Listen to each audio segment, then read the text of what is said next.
31 ये कैसी नफरत है। इस लड़की का नाम धारा सिंघानिया था, जो कि रीमा से पहले उसकी असिस्टेंट हुआ करती थी। लेकिन एक दिन अचानक से धारा किसी फाइल को लेकर स्टेयर्स होते हुए नीचे जा रही थी। उसका पैर फिसलने की वजह से वह गिर जाती है और उसको सर में बहुत चोट आई थी और उसके पैर में फ्रैक्चर भी हो गया था। उसके बाद ही त्रिशा ने रीमा को असिस्टेंट के तौर पर आयशा को इंट्रोड्यूस करवाया था और आयशा नहीं उसकी बात बिना किसी परेशानी के मान भी ली। उसके बाद जब धारा को होश आया था तो आयशा उससे मिलने के लिए गई थी। तब धारा को इस बारे में पता चला था। फ्लैशबैक। यार आयशा, तू इतनी बड़ी बेवकूफी कैसे कर सकती है। मैं जानती हूँ कि तेरी आंखों पर त्रिशा नाम की पट्टी बंधी हुई है जिसके आगे तुझे कुछ दिखाई नहीं देता है, लेकिन इसका मतलब ये तो नहीं है कि तू उसके अलावा भी हर किसी पर अपनी आंखें बंद करके विश्वास करेगी। तूने रीमा को बस ऐसे ही अपनी असिस्टेंट के तौर पर रख लिया है। एड्रेस एक बार उसका बैकग्राउंड चेक तो करवा ले। तुझे शायद पता नहीं होगा लेकिन जब मेरा एक्सीडेंट हुआ था उस टाइम पर मैंने रीमा को वहां पर खड़ा हुआ देखा। उसकी बात सुनकर आयशा बोलती है, यार तुझे कोई गलतफहमी हुई है। हाँ, वो वहां पर थी। वह तेरी आवाज सुनकर वहां पर तुझे बचाने के लिए आई थी। आयशा की बातें सुनकर धारा को पूरा यकीन हो जाता है कि वह चाहे कुछ भी क्यों न कर ले या कह ले, लेकिन वो उसकी बातों पर विश्वास नहीं करेगी। इसलिए वो अब इस बात को पूरी तरह से इग्नोर कर देती है और कहती है, ठीक है, तुझे मेरी बातों पर विश्वास नहीं करना है तो मत कर, लेकिन मेरी बात हमेशा याद रखना, तुझे आगे जाकर हमेशा इस बात पर पछतावा। उसे वक्त आयशा को कुछ भी समझ में नहीं आया था कि धारा उससे क्या कहने की कोशिश कर रही है। फ्लैशबैक एंड आयशा ये सब बात याद करके एक बार फिर से मायूस हो जाती है, जिसे देखकर धारा मुस्कुराते हुए कहती है, चल छोड़ना यार, तू इतना ज्यादा परेशान क्यों हो रही है। वैसे भी तुझे उसकी सच्चाई पता चल गई, यही बहुत बड़ी बात है। उसकी बात सुनकर आयशा के चेहरे पर मुस्कान आ जाती है और वह कहती है, तुम सच में बहुत अच्छी हो। और हाँ, मुझे उसे त्रिशा के बारे में भी सब कुछ पता चल गया है और अब तुम मेरी हेल्प करोगी उससे बदला लेने के लिए। उसकी बात सुनकर तो धारा के चेहरे पर बड़ी वाली मुस्कान आ जाती है और वह थोड़ा जल्दी से चलते हुए उसके पास जाती है, उसे गले लगाते हुए कहती है, क्या बात कर रही है यार, चल कोई ना, देर आए दुरुस्त आए, और तुझे ये कहने की जरूरत नहीं है, मैं खुद ही खुशी खुशी तेरा साथ देने के लिए तैयार हूँ। उसकी बात सुनकर आयशा मुस्कुराती है और कहती है, अच्छा चल तू बैठ, मैं तेरे लिए कुछ मंगवाती हूँ। इतना कहने के बाद वह अपने इंटरकॉम से कॉल करके धारा के लिए कुछ खाने पीने के लिए मंगवा लेती है। उसके बाद धारा आराम से बैठकर अपना स्नैक्स एंजॉय करने लगती है। वही आयशा अपना काम करने लगती है। दूसरी तरफ अमित अभी बंधा हुआ बेहोशी की हालत में इस चेयर पर पड़ा हुआ था। जब वह अपनी आंखें खोलता है तो अपने सामने उसे सोफा पर बैठा हुआ एक इंसान दिखाई देता है। उसने अपने चेहरे पर मास्क लगाए हुआ था, जिससे उसका चेहरा पूरी तरह से कवर था, लेकिन वो बहुत ही ज्यादा डरावना और रहस्यमय लग रहा था। उसकी वह छल सी नजरें देखकर अमित अंदर तक कहाँ जाता है। उस आदमी के बगल में एक और इंसान खड़ा हुआ था, उसने भी अपने चेहरे को मास्क से कवर किया था। सोफे पर बैठा हुआ वह इंसान अपने आदमी की तरफ देखते हुए ठंडी आवाज में कहता है, इसके कपड़े उतारो। ये सुनकर अमित और बाकी सब लोग अजीब नजरों से उसको देखने लगते हैं। जब वह आदमी यह महसूस करता है तो वह घर कर अपने आदमियों की तरफ देखा है और वापस से वही बात को दोहराता। क्या तुम लोगों को मेरी बात एक बार में सुनाई नहीं देती है? मैंने कहा इसके कपड़े उतारो। इस बार वह काले कपड़े पहने हुए आदमी फटाफट से अमित के पास जाते हैं और उसके कपड़े रिमूव करने लगते। अमित पहले से ही अधमरी हालत में था। उसे कोई फर्क नहीं पड़ रहा था कोई उसके साथ क्या कर रहा है और क्या नहीं। सोफे पर बैठा हुआ वह आदमी अपनी जगह से उठकर एक जगह जाता है जहां पर टैटू बनाने की मशीन रखी हुई थी। वो उसे अपने हाथ में उठता है और धीरे कदमों से अमित की तरफ जाने लगता है। ये देखकर किसी को कुछ भी समझ में नहीं आता है कि आखिर उनके बॉस करना क्या चाहते हैं। क्या सच में उनके बॉस ने इस आदमी को इसलिए किडनैप किया था ताकि वह इसके शरीर के ऊपर टैटू बनवा सके?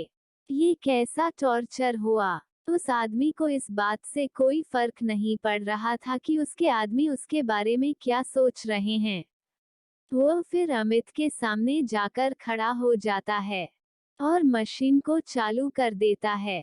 टैटू बनाने की मशीन जैसे ही चालू होती है, उसकी आवाज पूरे रूम में गूंजने लगती है। उसके बाद वह बड़ी बेरहमी से उसे मशीन से अमित के सीने पर टैटू बनाने लगता है, जिसे महसूस करके अमित जोर जोर से चिल्लाने लगता है, क्योंकि उसे बहुत दर्द हो रहा था। छोड़ो मुझे, क्या कर रहे हो? कौन हो तुम और आखिरकार तुमने मुझे किडनैप क्यों करवाया है? आखिर मैं तुम्हारा ऐसा भी क्या बिगाड़ा है जो तुम मेरे साथ ऐसा कर रहे हो? कुछ नहीं, मुझे बस तुम्हारी यह शक्ल पसंद नहीं आ रही है, इसलिए मैं ये सब कर रहा हूँ। आई होप कि तुम्हें कोई तकलीफ नहीं हो रही होगी इससे। शुक्र मनाओगे ये टैटू मैं तुम्हारे सीने पर बना रहा हूँ, ना कि तुम्हारे चेहरे पर बना रहा हूँ। इसके लिए तुम्हें मुझे थैंक यू बोलना चाहिए। ये सब कहते वक्त वह आदमी बहुत ज्यादा गुस्से में था और उसकी आवाज भी बहुत ठंडी और डरावनी थी।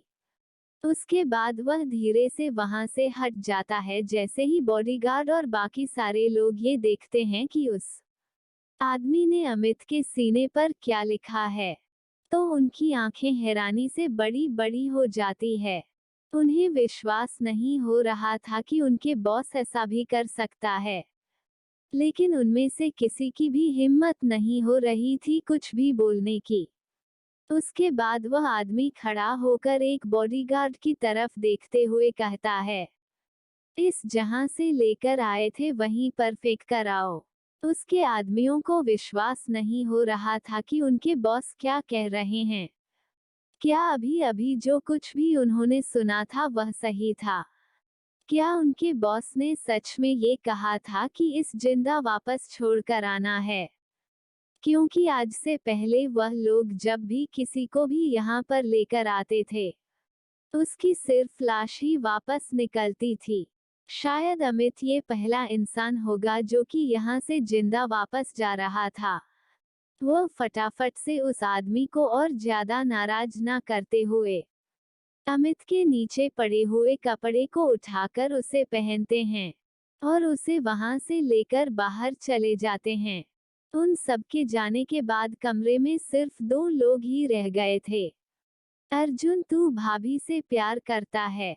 ये सुनकर अर्जुन, जो थोड़ी देर पहले बहुत ज्यादा गुस्से में था, वो एकदम शांत आवाज में कहता है, नहीं, मैं उससे प्यार नहीं करता हूँ, और यह बात तुझे बेहतर तो कोई जानता ही नहीं होगा। हाँ, तू भाभी से प्यार नहीं करता है, इसलिए तो तूने उन्हें देखा और उससे शादी कर, उसके बाद तू उन्हें छोड़कर भी चला गया।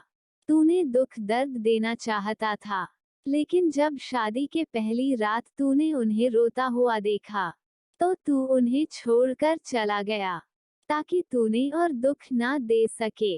अर्जुन एकदम से कहता है, ऐसी बात नहीं है।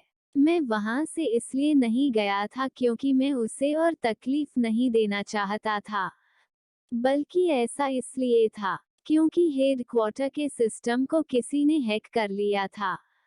मैंने उससे शादी इसलिए ही की है ताकि मैं उससे बदला ले सकूं। इसके अलावा मेरा कोई और मकसद नहीं है।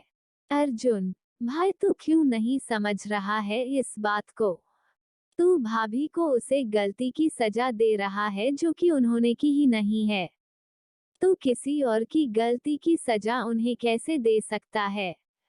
चल माना, तेरी बात में मान लेता हूँ कि तू आयशा से प्यार नहीं करता है बल्कि उनसे नफरत करता। तो अभी अभी जो कुछ भी तूने अमित के साथ किया था वह क्या? तू तो उनसे नफरत करता है। तो फिर तूने अमित को सजा क्यों दी है? अमित जो चाहे उसके साथ करता। तुमने फिर उसे सजा क्यों दी? क्यों? तुझे नहीं पता है क्या? उसे साले ने जूस में मिलाकर ड्रग्स देने की कोशिश की थी आयशा को। ऐसे कैसे मैं उसे छोड़ देता? माना कि मैं उससे प्यार नहीं करता लेकिन है तो वो मेरी वाइफ। उसे तकलीफ पहुंचाने का हक सिर्फ मेरा है और यह हाथ में किसी को नहीं देना चाहता। चिराग थोड़ा गुस्से से कहता है, भाई अर्जुन तू मान या मत मान, लेकिन ये बात नहीं बदलेगी कि तू उससे प्यार करता है। और तूने ये सिर्फ इसलिए नहीं किया है क्योंकि वह तेरी वाइफ थी, बल्कि तूने ये सब इसके लिए किया है क्योंकि तू उससे प्यार करता है। चिराग, मुझे कितनी बार बताना होगा कि मैं उससे प्यार नहीं करता हूँ।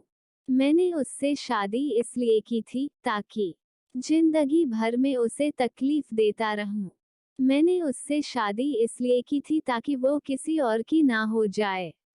अगर ऐसा होता तो मैं उसकी जिंदगी भर परेशान नहीं कर पाता। और अब तू अपनी बकवास बंद कर और मुझे जाने दे यहाँ। मुझे बहुत काम है। इतना बोलने के बाद अर्जुन वहां से निकल जाता है। उसे जाता हुआ देखकर चिराग के चेहरे पर मुस्कान आ जाती है। हाँ अर्जुन, मैं जानता हूँ कि तूने उससे शादी क्यों की थी, लेकिन मैं देख पा रहा हूँ कि तू धीरे धीरे करके बदल रहा है। भाभी का प्यार तुझे धीरे धीरे करके बदल रहा है। अभी तो इस बात को नहीं मान रहा है, लेकिन कोई बात नहीं है। समय लगेगा लेकिन तू भी इस बात को मान जाएगा। मैं जानता हूँ मेरे दोस्त कि तूने बहुत दुख सहे है, लेकिन इन सब की वजह भाभी बिल्कुल भी नहीं है। तुझे ये बात समझनी होगी। ये कैसी नफरत है जहां तू अपने दुश्मन को दर्द में देख ही नहीं पाता है। आयशा का केबिन। ऐसा बहुत ध्यान से धारा को देख रही थी, जो कि आराम से अपने स्नैक्स एंजॉय कर रही थी और कब से अपने मोबाइल में कुछ पढ़ रही थी। क्या हुआ? आखिरकार मोबाइल में इतना भी क्या ज्यादा अच्छी चीज दिखाई जा रही है कि कब से अपनी नजरें लड़ाई बैठी है उसमें। धारा उसकी बात सुनकर उसकी तरफ देखती और मुस्कुराते हुए कहती है, अरे कुछ नहीं यार, तुझे तो पता ही है कि मुझे नोवेल्स पढ़ना कितनी ज्यादा पसंद है। मैं अभी नवल का एक इंट्रो पढ़ रही थी जो कि काफी ज्यादा मजेदार है। रुक मैं पढ़ती हूँ, तू भी सुन, तुझे भी पसंद आएगी। उसके बाद धारा उसे स्टोरी के इंट्रो को पढ़ने लगती है।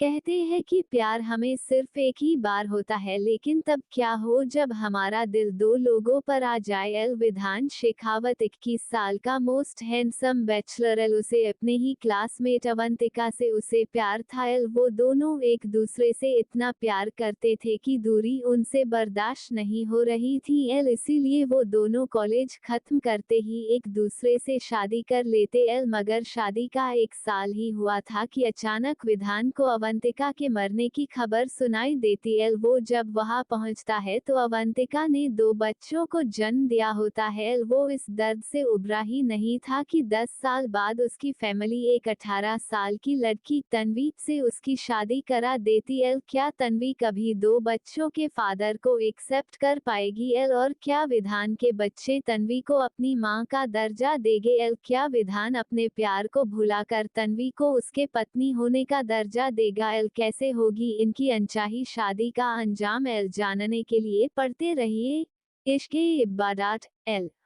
ये सुनने के बाद आयशा के चेहरे पर मुस्कान आ जाती है और वह बोलती है, वाह यार, यह स्टोरी तो बहुत अच्छी लग रही है, सच में बहुत अच्छी है, मैं भी इसे पढ़ूंगी। धारा मुस्कुराकर कहती है, हाँ मुझे भी यह स्टोरी बहुत पसंद आई है, मैं भी पढ़ने वाली हूँ।